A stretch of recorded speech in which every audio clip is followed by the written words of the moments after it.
Mazda has built their brand largely on four-cylinder engines. In the process, they've also delivered the most popular and successful four-cylinder roadster of all time in the Mazda Miata.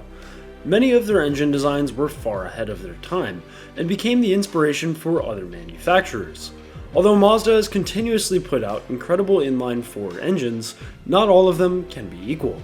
So today, we'll be ranking each of the Mazda inline-4 engine series in a tier list format to determine which one of them is better than the rest. Let's get started. In the 1960s, Mazda launched their first inline-4 engine in the overhead valve family, or OHV.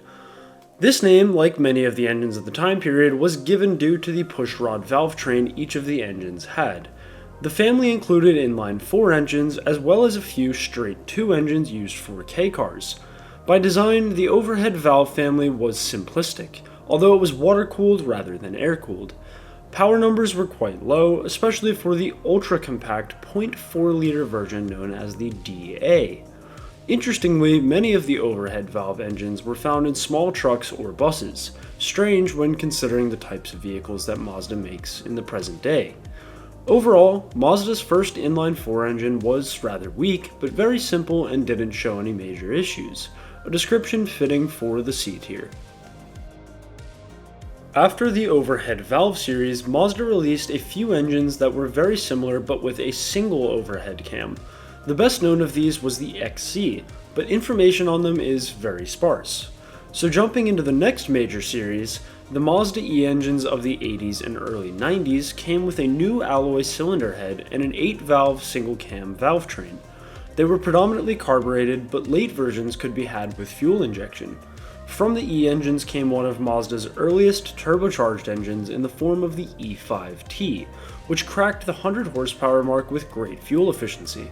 It was in 1979 that Ford owned part of Mazda, and that the E5 was one of their earliest collaborations found in the Ford Laser. The E5 was no monster, but from a power per liter standpoint it was respectable. With its simplistic design principle intact, the Mazda E engine will go into the B tier. Moving on to Mazda's F engines, they powered many small trucks thanks to a very impressive torque output. Like the E engines, the F had a cast iron block with an alloy head, and in most versions a single camshaft. However, the single cam engines could be found with 3 valves per cylinder rather than 2, and the F8 engine came with a dual cam and 16 valves. The most advanced F engine came in the form of the Mazda FE, which was designed primarily for reliability. Still moderately powerful, careful considerations were made to make the FE last. The valve springs were very soft to reduce fatigue stresses cycled onto the 16-valve valve train. The FE also introduced a variable length intake to improve the output curve and auto-cycle efficiency. As you may have picked up on from the design, the F engines would lay the groundwork for the future design of the legendary BP engines. With the large strides in technological advancement and the reputation for immense reliability, the Mazda F engine will be our first entry to the A tier. Next up is Mazda's very large 2.5 to 2.6 liter G engine. This engine duo of the G5 and G6 had very low production numbers compared to the others here due to a narrow band of applications. Like some of the F engines, each G engine came with a single cam and 3 valves per cylinder. On paper, the G engine is hard to explain, almost twice the size of the previous engines with not much more power. The torque production is fair and fitting for the G engine's applications. Fuel economy isn't great, with many getting in the vicinity of 15 miles per gallon. There isn't anything like a major design flaw or defect that makes the G5 and G6 bad engines, but there also isn't much that's desirable compared to Mazda's other offerings. I would say that the C tier is a fair assessment. The B engine had a ton of applications, and with good reason. Perhaps the most telling testament to the quality of these engines was their usage in the NA and NB generations of the Miata. The B6 was Mazda's first ever acoustically tuned engine.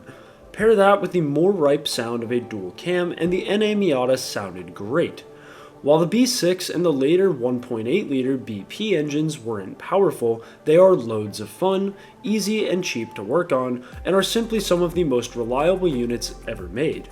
The BP engine is the heart of the most cost-effective way to get involved in motorsport, thanks to its performance, longevity, and simplicity that won't light your wallet on fire. From a technology standpoint, forged internals were featured as well as an additional piston oiling system. The oil pan included fins for extra convective heat transfer to help oil temps stay down during hard driving. Even the original B6 engine from the NC Miata included things like the variable intake system and the aluminum oil pan.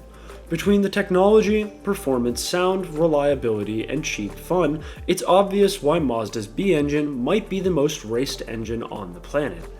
A no-brainer and truly one of Mazda's greatest creations, the B engines will fall into the S tier. For the next time you wrench on your engine or car, I want to quickly show you something that will save you a ton of time and effort. You can access the exact full repair and maintenance manual that dealerships use to get step-by-step pictured instructions on how to do anything you can think of. Just take a look at how detailed these instructions are, with images and diagrams that make things crystal clear. Gone are the days of digging through YouTube and Google. One of these shop manuals will enable you to have everything you could ever need all in one place and delivered in a format that's easy to understand, making you ready to tackle any job. Check out eManualOnline, where a quick search will turn up a manual for any year of any vehicle. Grabbing one of these inexpensive manuals will save you potentially thousands of dollars in return simply by keeping you out of the dealership. It's also a great way to learn more about vehicles in general while helping you avoid problems along the way. Right now, you can get 22% off any manual on the entire website using my discount code REDLINE22, which is linked along with their website in the description. I really think this is an amazing resource for the price. Grab yourself one now and thank yourself later. Now back to the video. Mazda's Z engine was most commonly found as the Z5 or ZM, and was their first inline-4 engine to be offered with an aluminum block as well as an aluminum head. This more modern engine was meant to be an efficient and reliable power plant for daily driving in sedans like the Mazda 3. Further helping the efficiency was the introduction of variable valve timing in 1999. These engines are very small and lightweight and do not make much power by any stretch of the imagination.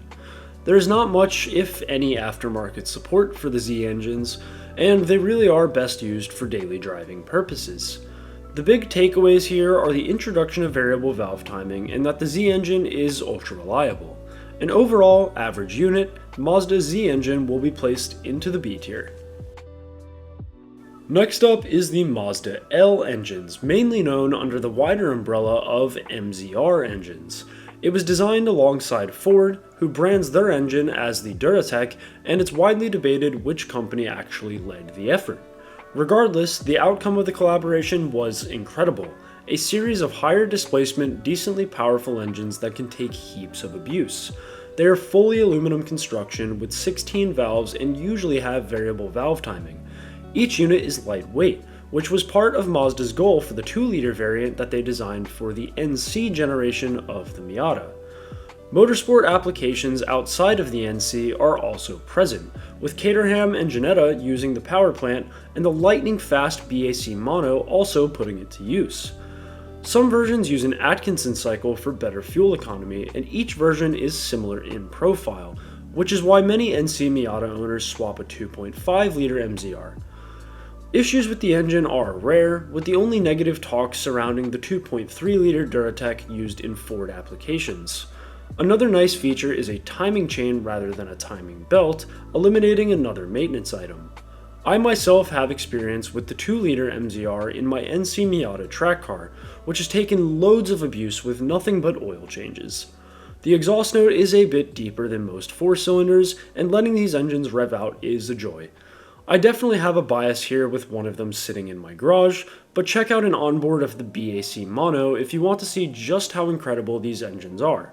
I do think that the BP engines were more ahead of their time, but the L Series MZR will slot in just below it in the S tier. Mazda's most recent line of inline-4 engines, the Skyactiv series launched with the Skyactiv G engine. The term Skyactiv comes from features Mazda has developed to improve thermodynamic efficiency and power production, including a new direct injection system, higher compression ratios, and special intake manifold geometry.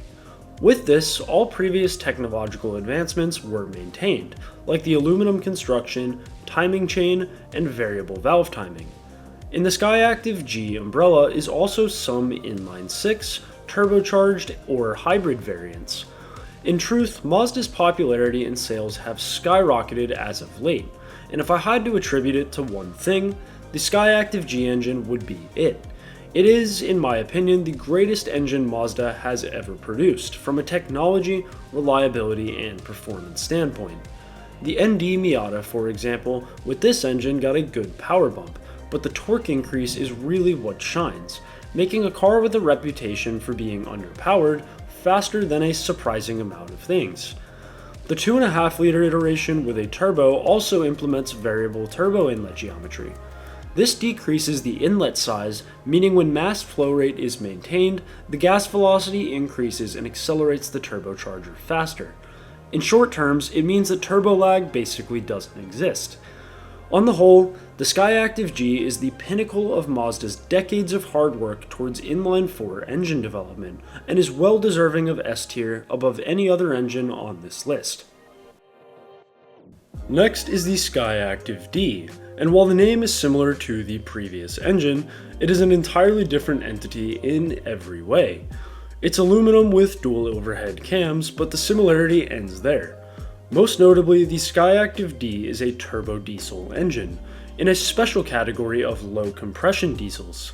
Many onboard systems revolve around meeting increasingly strict emission standards that are destroying modern diesel engines. The low compression helps with emissions, but ruins efficiency, causes issues with getting combustion to occur at cold temperatures, and weakens the engine's output. Early models also suffered oil issues that involved the expansion and foaming of oil. When the Skyactiv D came to the US market, over 100,000 of them had to be recalled for multiple issues. Carbon buildup would get bad enough to completely obstruct airflow, and the turbo had a severe defect with a valve requiring complete turbocharger replacement. Also present on the Skyactiv D is a diesel particulate filter, a newly mandated emissions device that is a nightmare to own, clean, and maintain. Many of these reasons have led me to dislike modern diesels as a whole, as they are almost always 10 times the hassle that they are worth. Yet it must be said that those systems were out of Mazda's control, but with all the previously mentioned defects, the Skyactiv D will be put into the D tier. The last of the Skyactiv series, the Skyactiv X is a very newly developed engine, which investigates unexplored technology. Worldwide, it is the first unit to employ HCCI, or Homogeneous Charge Compression Ignition technology. In short, it enables the engine to use a super high compression ratio of 16.3 to 1, which is in diesel territory while still being a gasoline engine. Compression ratio is directly related to thermodynamic efficiency, meaning that the Skyactiv X gets unheard of fuel economy. Conservative tuning for the sake of reliability does mean that the performance figures are below average, especially when considering that the Skyactiv X is supercharged. The Skyactiv X is a fascinating machine, and it's a little too early to know whether all these systems may affect reliability as time goes on, but I would say that the upper B tier is appropriate. So there it is, every Mazda inline-4 engine ranked. It's incredible how Mazda has grown in recent years, and to look at the technological progression of their 4-cylinder engines. I think they have a bright future ahead and are certainly a company to keep a close eye on. If there's anything that I missed or anything that you would change, be sure to let us know in the comments. And if you enjoyed the video, be sure to subscribe to the channel to see the remainder of the series. Thanks for watching and have a great day.